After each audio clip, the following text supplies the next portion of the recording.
want the father to think like the father. He wants the father to reason like a boy. So, we are busy judging each other. We are not by your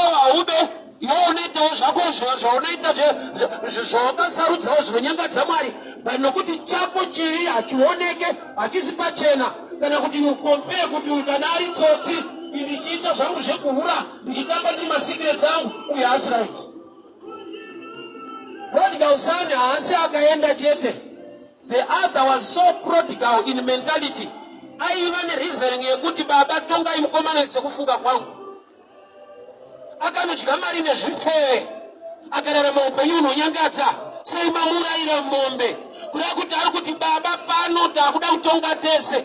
Imi muchitonga sababa, imi muchitonga saplus. So zvandafunga pamusoro pemufana uyu. Munofanirwa kumurejecta. Why? Nokuti akaita upenyu unonyangata.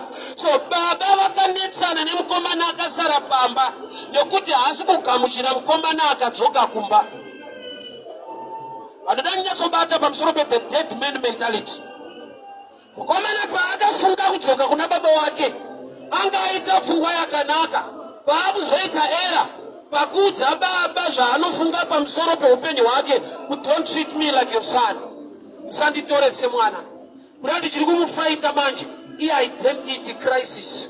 He thinks like, when I sinned, I lost his sonship. Saruti baba ne upenyu wandakararama unyangata. I'm not worthy. Ausatu wanzu wale munhu akatengwa neropa raKristu agamuchira Jesu achipinda muprayer achiti asi Mwari andikodzere pamberi penyu.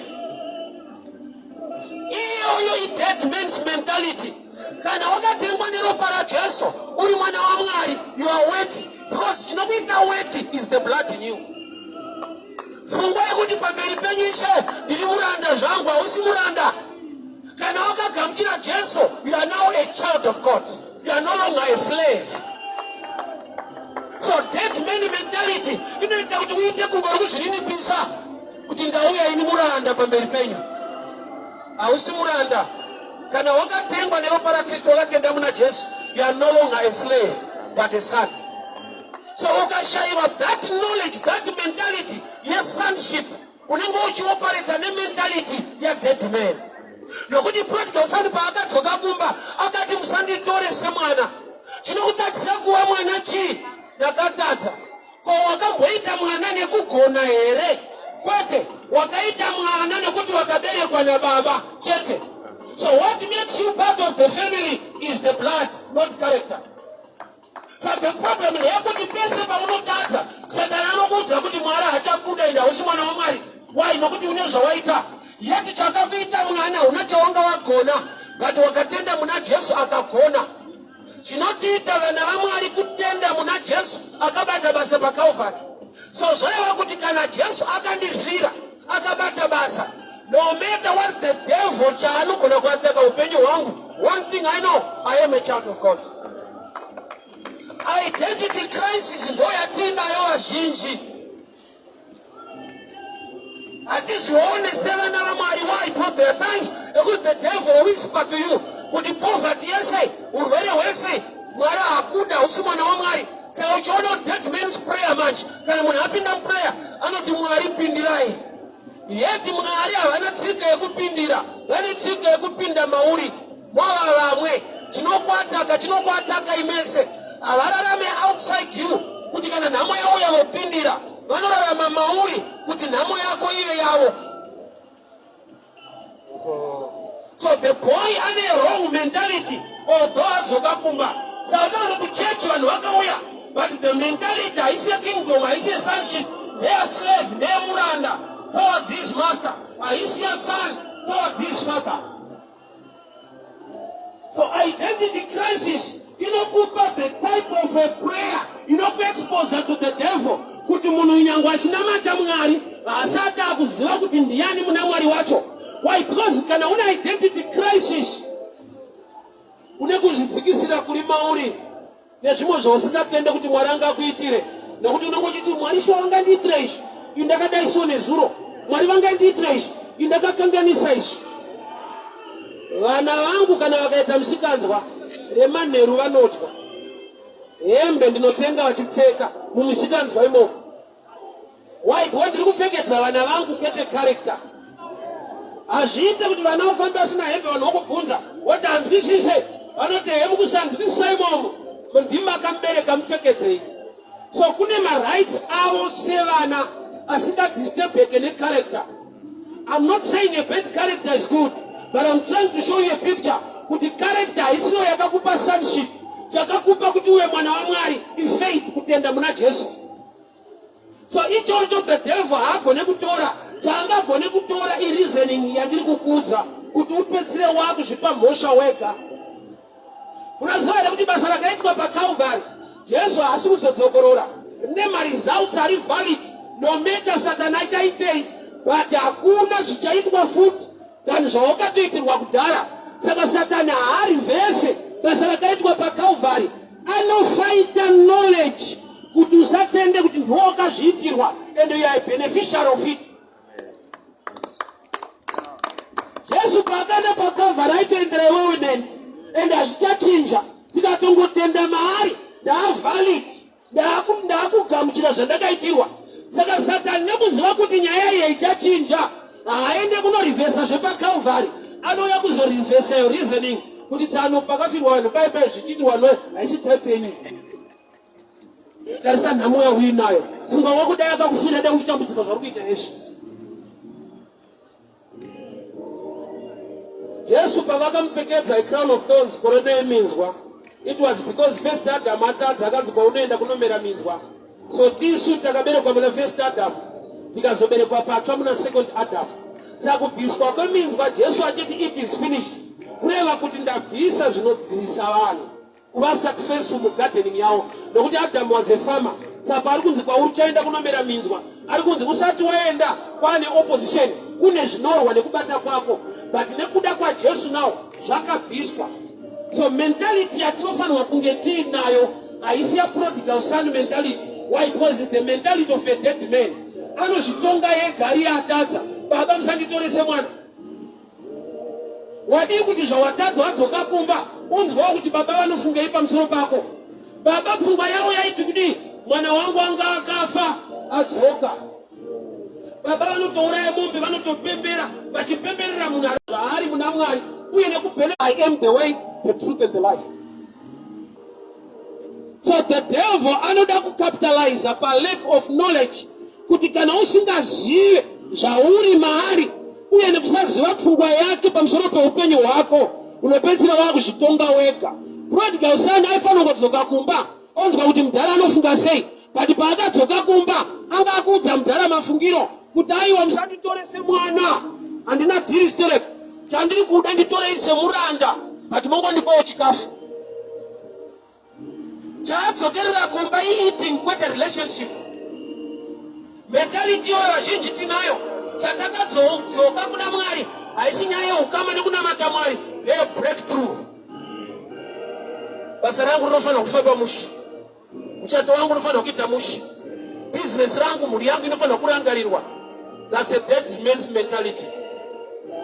Chinokosha pazvese relation. That's why baba pavakamuona ari kure haana kuonekwa asvika, akaonekwa ari kure. I want to show you something. Unofanirwa kuziva kuti Mwari haana kukuda nokuti wauya kuchechi.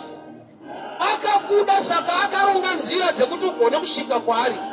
Wakatoonekwa uri kure, saka uchiona kuti pakakandwa bhodhoro kubhawa iwe wakangokotama usingazivi kuti kune bhodhoro ukabuda uri right. Misikanzwa yense yamaita wakanopiswa ukaonekwa uri right. Inyaya yekuti naiye aitokuona uri kure kuti dzinosvira mahala kugasedero.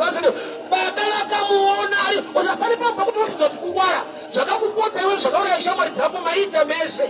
I'm an example of that. Tine zvataita neshamwari dzangu vazhinji vakafa, haisinyaya kuti ndandakangwara, ndarakandiona ndiri kure ndokubva atanga kumhanya towards me. Picture yaprodigal son's father ipicture yaMwari. Mwari hazviiti kuti vamhanye. Ukaverenga bhaibheri rese hapana paunonzwa Jesu kunzi akamhanya. Even atoudzwa kunzi kune afo amhanye. Muna Mwari hamuna emergency. Why? Because God is good all the time.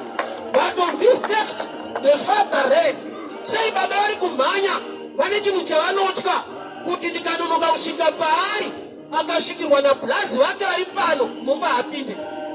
Why? Because Blazi pavakamuona pavakauya vakataiwa mamubata bhomu komana ari rafu akadya mari nezvisero indamaura yemombe mukaisa music mumba ini ndiri pano muna zvamukundiitira indamamubata bhomu. Saka baba aitya mukoma wemukomana. Zvino mukoma wemukomana imwe chechi vamwe mafungiro evamwe vanhu ukunamata. Ukatangirwa namukoma mumba munonetsa kupinda unoona kutenda yupe anokudza zvekunyaka uri mudhara hadi type yakwe nyaya yako yakasvika kare unotozikanwa unotouraiwa mumba kugara watorwa pasi. Asoda munzwa vhangeri kuti rikaparidzwa munhu anopedzisira atosiya kunamata kwazvo. Ndinenge ndaroona mukoma unoudzwa gehena kudarika salvation yacho, unoudzwa moto kudarika nyasha dziripo. Yegehena handiirambeni kuti ririko, but handirambe futi kuti the way to avoid gehena yakaitwa. Varume kana kune moto uriko kune nzira yekujenga moto futi ichiri valid iripo. Kuna Jesu akasiya denga akaya kuzofira vanhu. Zvino chinofanira kutanga taudzwa vanhu iway out kuti zvinonjengeka unoregera kuti okuenda. So warning is not preaching. Warning pachara haisi empowerment. Vazvataiva kubhawa kumadziro kwebhawa vaisa mastika nemapepa akanyorwa stick to one partner, 8 is dangerous, ndakabata 2. Warning haina zvainondiita, choice yangu inogona kudarika warning. Saka tona zvese zvinorambidzwa unoita. Warning haina basa. Kodya ringe akanyorwa dangerous to health yototenga iri 20 maximum. Warning hazvina nebasa rese. Chika why empowered inside. Why ne knowledge yekuziva kuti zvakanyorwa izvi ichokwadi zvinondiuraya potonoregera. But ukazviignore unotoputa ende pakanyorwa padzime uchitoputa panoramba pakanzi dangerous utirova madenja ako. Why? Because warning. But empowerment could be what the way out. So the way out ndiJesu. So mukomana akadzoka kumba baba vakamuona vakamhanya vachimhanyirei vanotya kuti akasangana nevamwe kumba hakusvikike. Dai nyasha dzagona kukuyoketa dzakasika kusvika pauri mukoma vasati vauya. Because mukoma vakakurovera ravo repersonal judgment mumbundira, that's love. Vakafamba naye vachidzoka kumba kuti mukomana akagamuchirwa nerudo nababa, haana kugamuchirwa nezvinhu, akagamuchirwa nerudo. Mumba baba vakauraya mombe vakamupfekedza masandols vakamupfekedza ring uri lova seka unochinamata Mwari usina chikafu uchipfeka hembe dzakadai. So that season, that time is there. Baba pavakamhanya, just come my brother, baba pavakamhanyira mukomana havana kumupa zvaari kuda, vakamhanya nokuti vanomuda. So they were now going back kumba. That time ari kufamba namudhara ane zvese but iye haana chinhu, ari kufamba namudhara ane chikafu iye aine nzara. Kataimi ikakaka unosangana nevanhu vanokuti haunamata, dai wainamata usina nzara yese, dai uri serious une zvakanaka. That period isakurwadze, ziva chikungoti ndakauya kuna Mwari akatendeka. It's a matter of time. Vakuru zvinhu zvese zvinoitwa nemwaka wakafanira naMwari. Baba vakafamba naye kusvika vasvika kumba akadaro, vamumba ndopa vakatanga kumupa zvaanofanirwa kuwana. I'll give an example. Ine shadow picture yazvandiri kutaura izvi. Ininiwo zvangu kwete iwewe, ininiwo zvangu. Ndaiti ndikapfimba musikana ndiri kufamba muno mutauni, ndikasvikawo kana pane chicken inn, ndaimira panze kana iye achida kupinda oita zvaari kuita obuda. Why? Bondotya kuti tikafanodyiwa nyaya isati yapera panozoita noise. Akungoti be my friend karohaka keshi panotirwadzei. Saka handidi noise. Saka baba pavatora mwana vachienda naye varida kuti mwana atanga asvika kumba ataridze kuti ndauya kumba kwababa, kwete zvimwe zvese pandiri kudawo kugara pamba. Baba munhu asati amumba akafanoirova panowanzoita noise. Anofunga varume munyatsoinzwa. Munhu asati akumbawo akafanoirova akazotorwa neimwe shasha unouraya munhu. madzimai vamumbo aiwa avatauri kuti ndipei mari ndiwo unopota uchivapa iwo ndivanenge vakutopawo iwewe shoma. Unotoya neenvelope yacho wovapa iwe uchipiwa shoma. Chinochinja ownership yemari munhu amumba. So baba pavakatora mukomana vakaenda naye vachienda naye kumba vari kuziva kuti ndikamupa zvinhu panze panapa mentality yake ndeyezvinhu kwete relationship. Nokuti ataura yega kuti ndichadzokera kuna baba asi baba musanditore semwana kurati ukama handichada pandadzokerera chikafu. Nokuti varanda kumba kwedu vanodya saka kudya kwamudzora kumba. Saka baba vari kuti aiwa titange nekudya tinotanga neukama topinda mumba. Saka vazhinji vedu ukama ihwo huri kubohwa. Why? Because chaukanyanyofambira haisinge yekunamata nekuzivana naMwari ndezvekuti zvinhu zvako zvifambe kwete kufamba naye.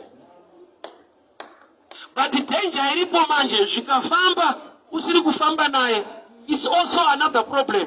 Havasi vese vakafa vakaratwa nemachallenges muupenyu nekuda kwekuti vanoshaya. Vamwe vacho vakawana nekuti vane zvavakawana but vakaluza. Zhinji yauri kudai usinawo Mwari muzhinji.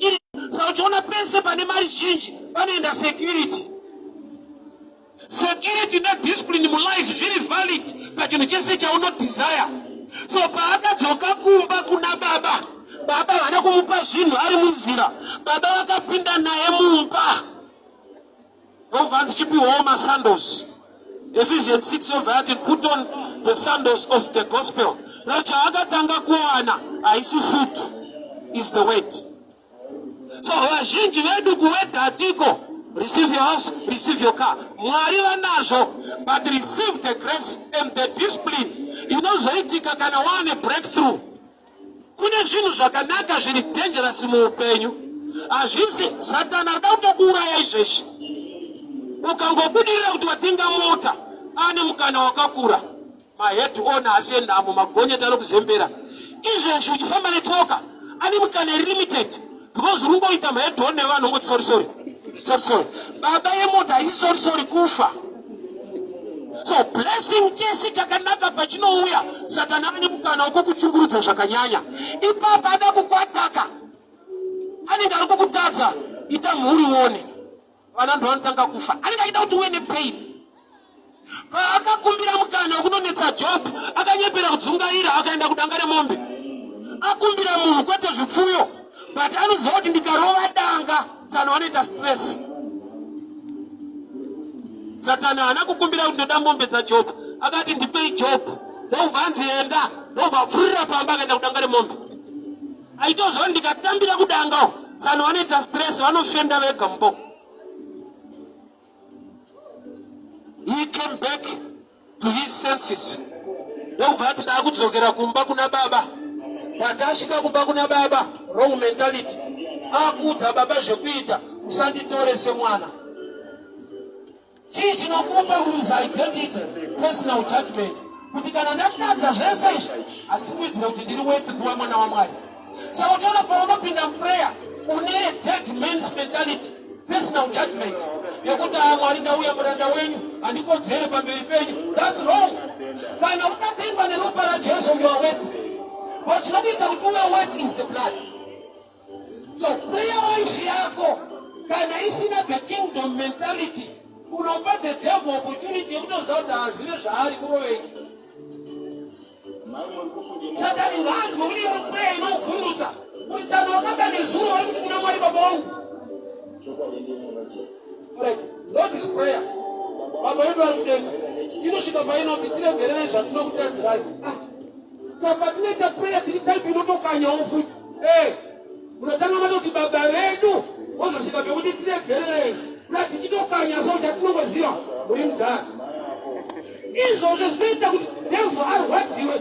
Saka chimunhu ichi tinotoziva mwana ibasa rakabatwa pamuchinjibari investment nekareka.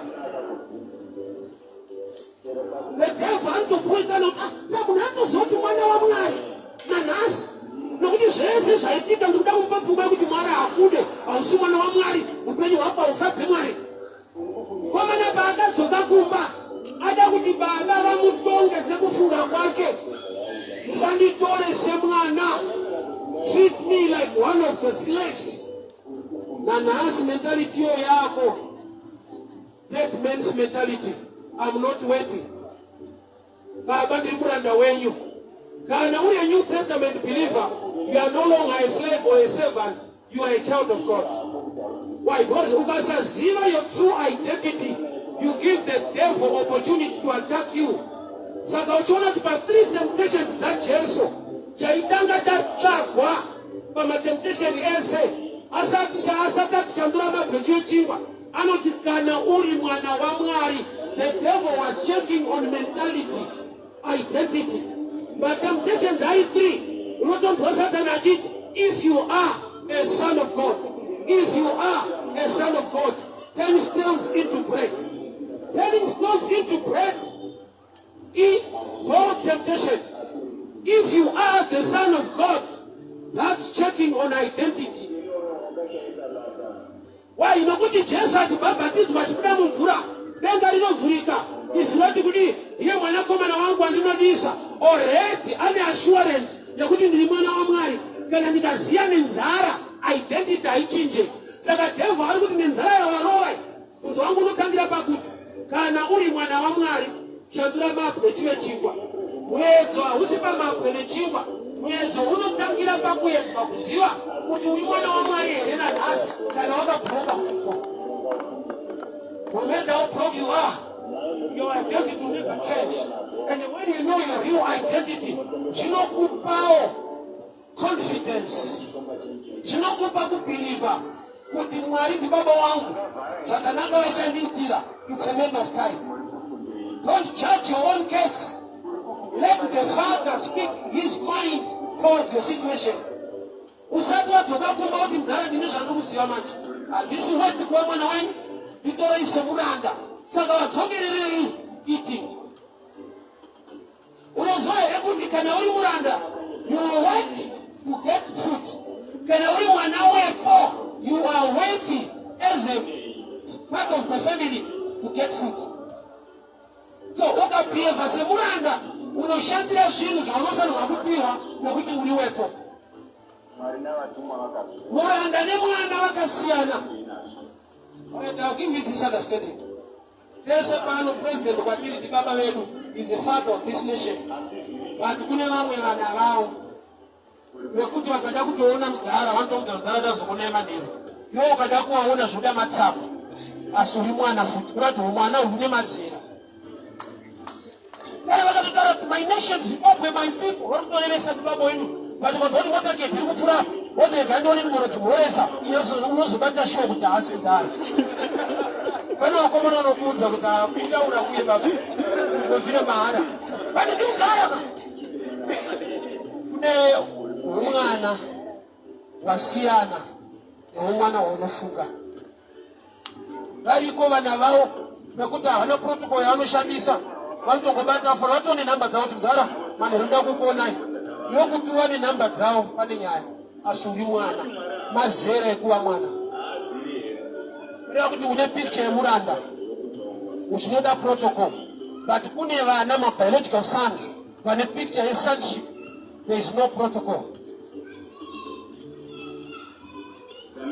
He came back to himself. Wobva apa nyika ya angari nekuda kwekuti kana dai akatsvaga basa rakanaka sei hakusi kwavo ende kusiri kweni kune kudzvanyirirwa. Enda kuSouth Africa izvezvo wotamba bhodha wopinda mukombi yoita accident munotiza makakuwara. Why? Because ambulance ikauya ukaenda kuchipatara munomusungirwa ikoko. Munotiza wakakuwara muchokutaurira mumurado chikokolo muchikongoenda somuoma tikaonekwa but unoda kubatsirwa hatibatsirike zvatiri titori mhosva tisatabata. So mukomana akava neimani nokuti Bible rati he hired himself to the citizen of that nation. Vandokuzobva ane pfungwa yekuti I need to go back home. Baba kusina Mwari hakusi kwenyu. Satani haiti zvinhu mahara. Anopresenta zvinhu ngezvakapfawo ngezvakanaka so. But the end result is there to kill, to destroy. Kwamwari wokumanjo Jesu ndiye akatifira akadeura ropa rake. Pasatani isaida unofa iwewe kana kuti vana vako kana kuti hama dzako kuti zviite. So choice ndeyako. Ora isabhurure here kana tongo uya kwakasiwa kudhara kwaJesu kuti mwana akwanire nyasha. He came back to his father. Baba vari munzira vakamuona kuti mukomana ari kuuya uyo hongu hembe dzakabvaruka nenzara. But then to show him love. Baba ndokubva vamhanya vakandomukundira vakadzoka naye. Mukoma anga ari pamba was not happy. Enemy church vekubhava vana basa nesu isu pachedu pane nyaya. Why? Because kune vane mentality yamukoma. Kune vanoda kuti baba vajaje vamwe vana maringe zvavanofunga. Vasatombosana nevanhu vokuti wataura kuti unonamata iye anobva akubvunza kuti uchinamata musupi obva wati sande unzi zvataura kurizive kwete Jesu chaiye zuva kune vakapindwa nedhei zvokuti Jesu asina basa naye. Ukandakagamuchira Jesu havana basa nazo kusvika wataura Satani onza kuti I will serious. Vana mukoma because danger yevhangeri mukoma ndekuti pane tikakuruseda one mandi munhu obva atendeuka obva afa Thursday haana sabata raabata. Mukoma unoti kudii munhu asina kubata sabata anoti aete yeti Mwari vanotonga mukururama. I will explain the days. Sorry, I've been shifted saying it, but I explain the mystery about days. It's true. What the Genesis is not to Maria Sikanenga and Yika on 6 days. On the 7th day, don't pass Aurora. As you know, to Maria Tanga on Sunday, Monday or Tuesday. Wakatanga by Wakatanga. Don't pass Aurora, day 87. Day 87, recreation, better the calendar. Why? No, the calendar, you know, Shandi Samanj. In a problem, you're good to know Jesu. I'm sorry, man's very calendar, but you never know the BC before Christ, BC after death. Yet I could not know the BC by revelation. He was there in the beginning. Calendar in Okupama days. Really best, but could I? Can I walk with a baby mush? You know the Joshua, only I need to never keep you. I should never keep you. Joshua chapter 10. I got this way, Momina Mufamba. She got up at all night. But 2 o'clock, we are going to 2 o'clock, she got my 8. So the Saturday, I don't think the game of Papa, I see Saturday. And I want you to tell about the letter of one. You can already carry the Papa. You can have good nature, you can already carry the somewhere in natural common sense. When it's when you guys was Nazi test, when it's when you guys are Friday, non Australia. So can I hear my days, no put that thank you. Wamoto pinda sabata tisati, wamoto komborerwa tisati. Kare Mwari aina matwa neruti 1, rovanhu vaigara mtsvimbo 1. It was easy kuti vati nhasi sabata kuvanhu vanogara mu1 community. Izvezvi akunamatwa pasi rese nevanhu nyika dzese ende madays anobva asiyana. Saka anotonga sei vanhu vake nokuti vamwe vari muFriday, vamwe vatoriwo redi muThursday, vamwe vatori muSaturday. Ukangoona kunamata kwaita kuti vamwe zvitenge zviri kuvandonokera, vamwe tati vaneka favor darika vamwe, pane era iripo. For example, ukati kunamata chaiko unofanira kutarisa uku kueast kumabvazuva, ukaenda kuIraq kueast neuku. Ukangoona zvakungokanganisika mbichana, pane zvatafunga tega. Ibrahim dzamukoma. Mukoma vakuti vatipo kune pawo.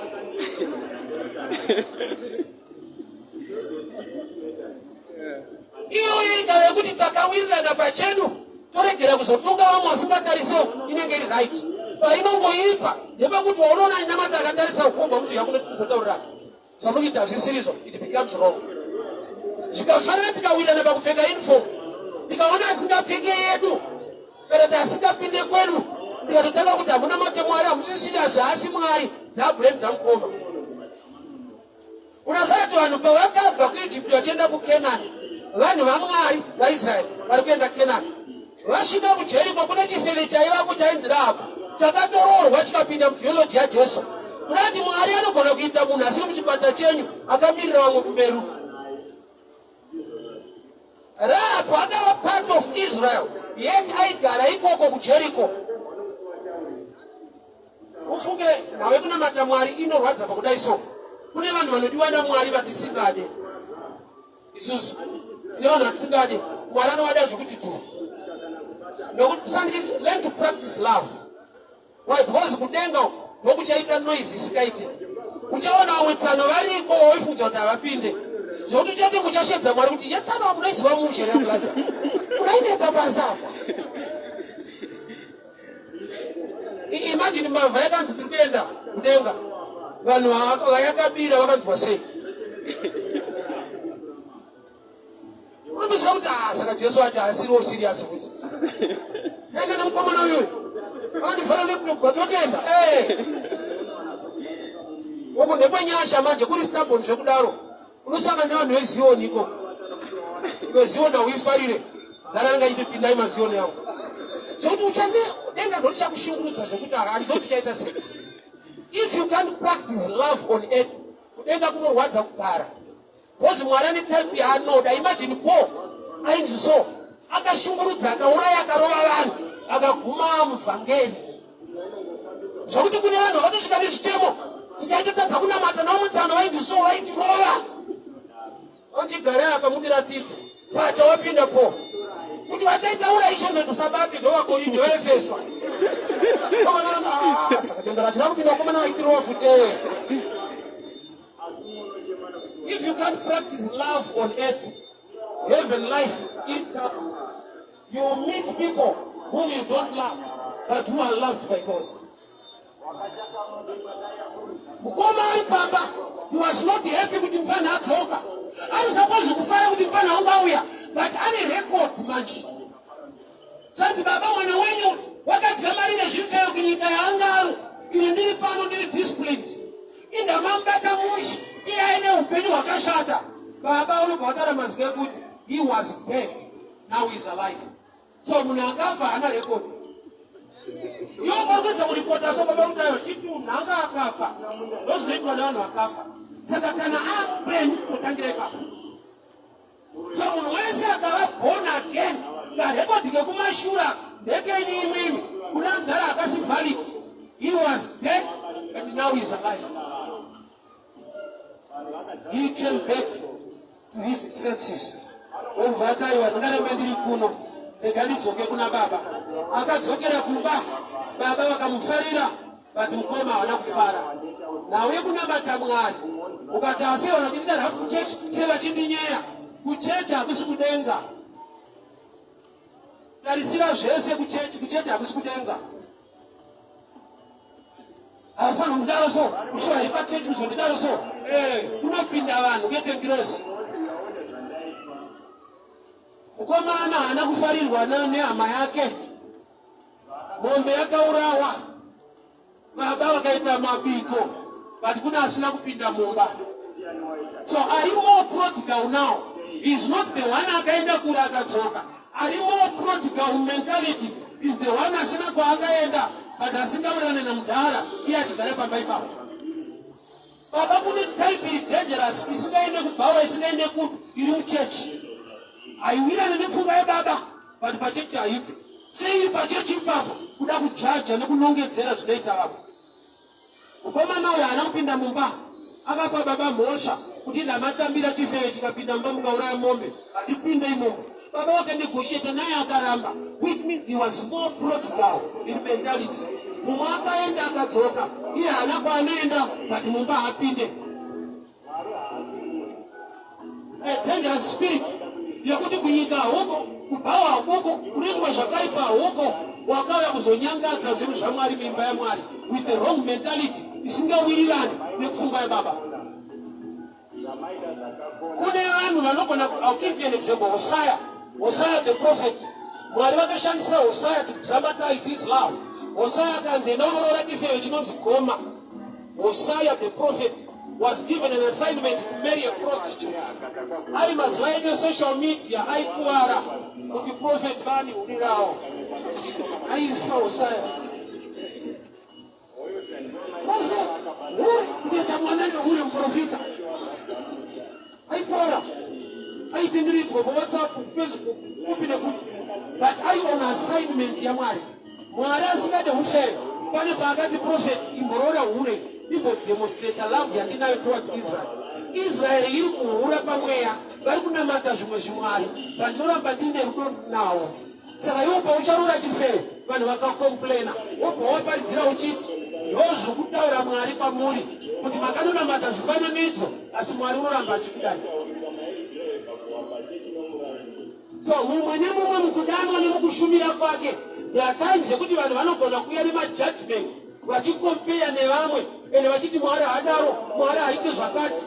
Kana ari Peter, Bhaibheri rinoti mumvuri waPeter vanhu vaitoti vakatsikawo sokuna Yesu vaipora. Hakuna munhu akashandiswa naMwari senzira yaPeter, but hakuna akaparidza vhangeri rekuti zvana Peter zvimuchingwarirawo so. Why? Because mushoko hazvimo. Shoko rinoti kudii? Muchaturika maoko pane vanorwara vachapora. Yemvura haipo. Vakomana. That's the times we are living now. Tinavakoma vanojaja the revelation of the personal ways kuita Mwari nomumwe munhu. Baba zvekwamwari zvinoda kutanga wanzvera watsvaka kuti Mwari varimwe here mazviri, nokuti kune zvimwe zvinotoitirwa Mwari. Mwari wacho achifara, but muchitozvijaja kuti asiri. Mweya womukoma, mweya wokuti anotariwa isatitenderere dzinovhura shoko. Shoko rinoti kudii? Uchaturika maoko pane vanorwara vachapora. Pane mvuri unotsikwa here vanhu votaiwa kuti vazviona hatiwedzere kana kutapudza one child for brother Peter. Wakaenda kuNigeria ndomwe vari kutora zvinhu izvi.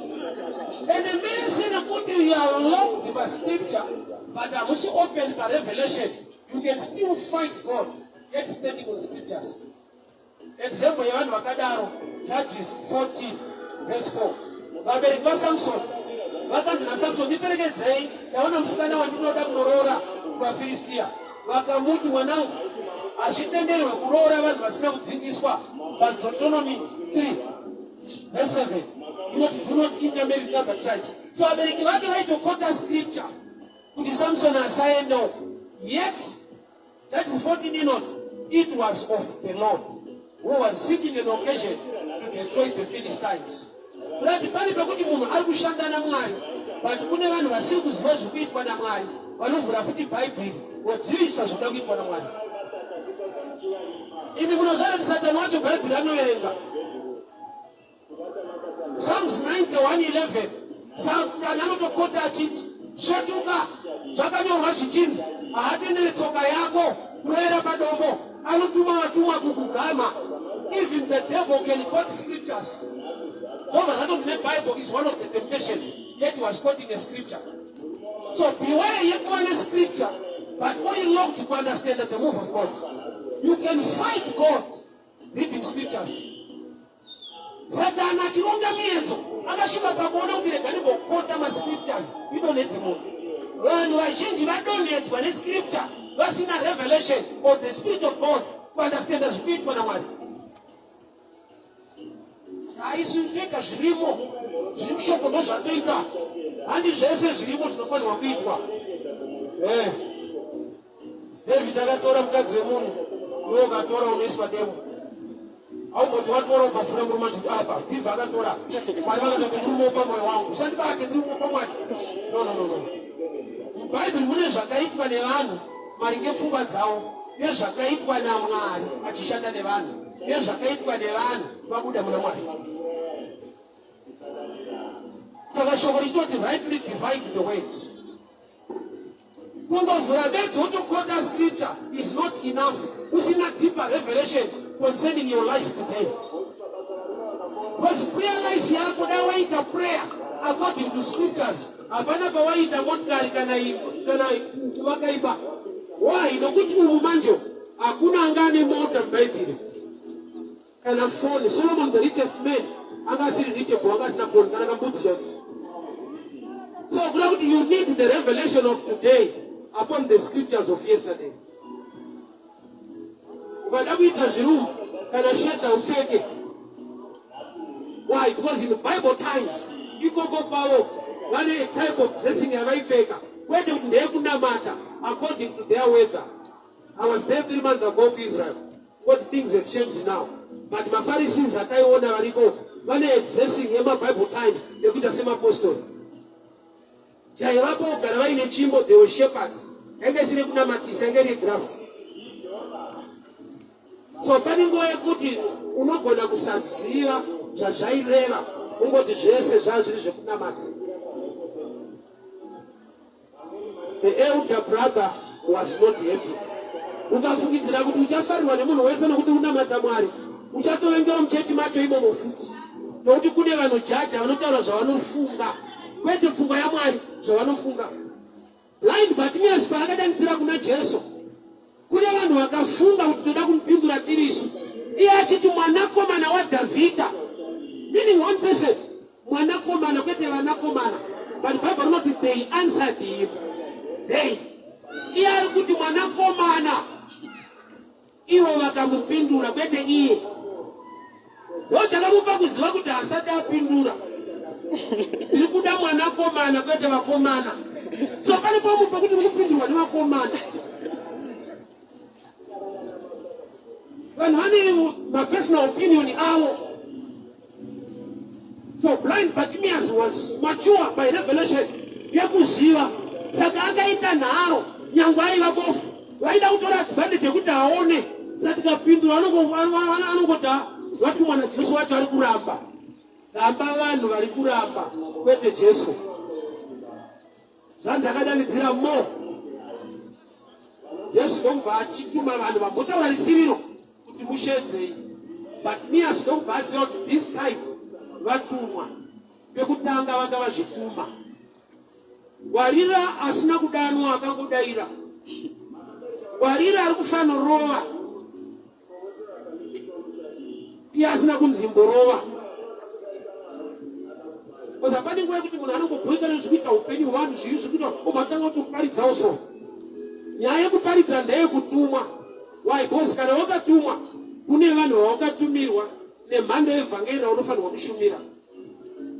So ukasazviziva izvozvo, ukazvituma, unozvipa futi message. So saini yekuti munhu yakazvituma message ndeyake, haana chaanotaura chinobva uko. Anenge achiongorora kuti yakuitei. Ukati rasi kakukubatirai mwasha.